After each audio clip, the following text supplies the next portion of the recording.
یشوع اور اس کا 13واں باب جو 33 آیات پر مشتمل ہے۔ اور یشوع بڈھا اور عمر رسیدہ ہوا، اور خداوند نے اس سے کہا کہ تو بڈھا اور عمر رسیدہ ہے، اور قبضہ کرنے کو ابھی بہت سا ملک باقی ہے، اور وہ ملک جو باقی ہے سو یہ ہے، فلسطینیوں کی سب اقلیم اور سب جسوری، سیہور سے جو مصر کے سامنے ہے، شمال کی طرف اکرون کی حد تک جو کنانیوں کا گنا جاتا ہے، فلسطینیوں کے 5 سردار یعنی غزی اور اشدودی اور اسکلونی اور جاتی اور اکرونی اور اویم بھی جو جنوب کی طرف ہیں، اور کنانیوں کا سارا ملک، اور مغارہ جو سیدانیوں کا ہے، اور افیق یعنی اموریوں کی سرحد تک، اور جبلیوں کا ملک، اور مشرق کی طرف بال جد سے جو کوہ ہرمون کے نیچے ہے، حمات کے مدخل تک سارا لبنان، پھر لبنان سے مصر فات المائیم تک، کوہستانی ملک کے سب باشندے یعنی سب سیدانی، ان کو میں بنی اسرائیل کے سامنے سے نکال ڈالوں گا۔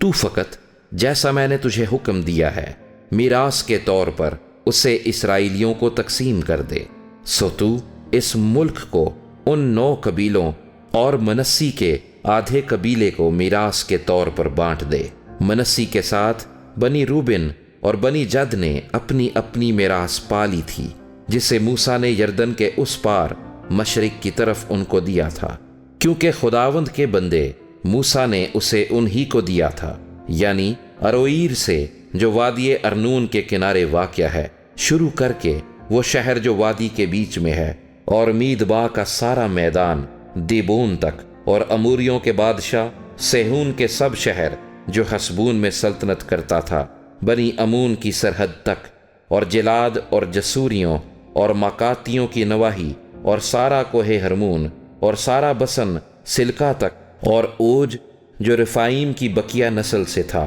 اور استارات اور ادرئی میں حکمران تھا، اس کا سارا علاقہ جو بسن میں تھا، کیونکہ موسیٰ نے ان کو مار کر خارج کر دیا تھا۔ تو بھی بنی اسرائیل نے جسوریوں اور مکاتیوں کو نہیں نکالا،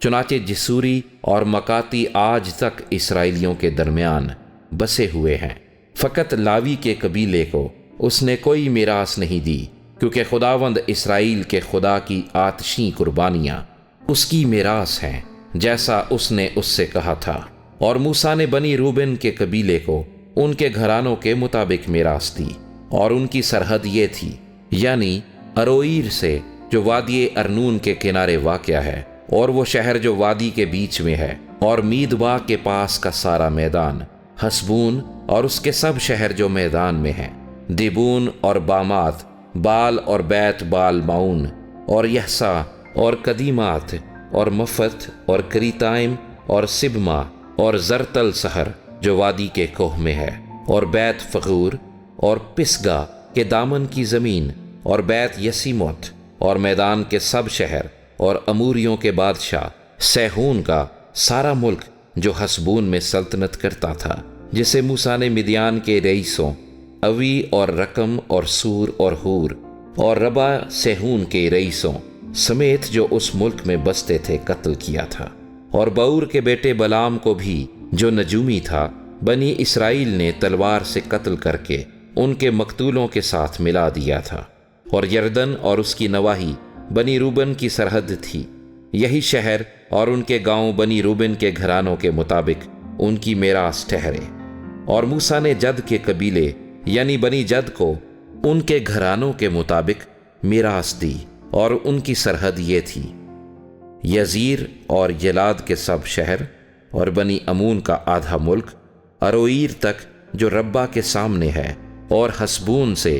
رامت المصفا اور بتونیم تک، اور مہانیم سے دمیر کی سرحد تک، اور وادی میں بیت ہارم اور بیت نمرہ اور سکات اور صفون یعنی حسبون کے بادشاہ سیہون کی اقلیم کا باقی حصہ، اور یردن کے اس پار مشرق کی طرف کنرت کی جھیل کے اس سرے تک یردن اور اس کی ساری نواحی، یہی شہر اور ان کے گاؤں بنی جد کے گھرانوں کے مطابق ان کی میراث ٹھہرے۔ اور موسیٰ نے منسی کے آدھے قبیلے کو بھی میراث دی، یہ بنی منسی کے گھرانوں کے مطابق ان کے آدھے قبیلے کے لیے تھی، اور ان کی سرحد یہ تھی، مہانیم سے لے کر سارا بسن، اور بسن کے بادشاہ اوج کی تمام اقلیم، اور یائر کے سب قصبے جو بسن میں ہیں، وہ 60 شہر ہیں، اور آدھا جلاد اور استارات اور ادرئی جو بسن کے بادشاہ اوج کے شہر تھے، یہ منسی کے بیٹے مکیر کی اولاد کو ملے، یعنی مکیر کی اولاد کے آدھے آدمیوں کو ان کے گھرانوں کے مطابق یہ ملے۔ یہی وہ حصے ہیں جن کو موسیٰ نے یریحو کے پاس موآب کے میدانوں میں یردن کے اس پار مشرق کی طرف میراث کے طور پر تقسیم کیا، لیکن لاوی کے قبیلے کو موسیٰ نے کوئی میراث نہیں دی، کیونکہ خداوند اسرائیل کا خدا ان کی میراث ہے، جیسا اس نے ان سے خود کہا۔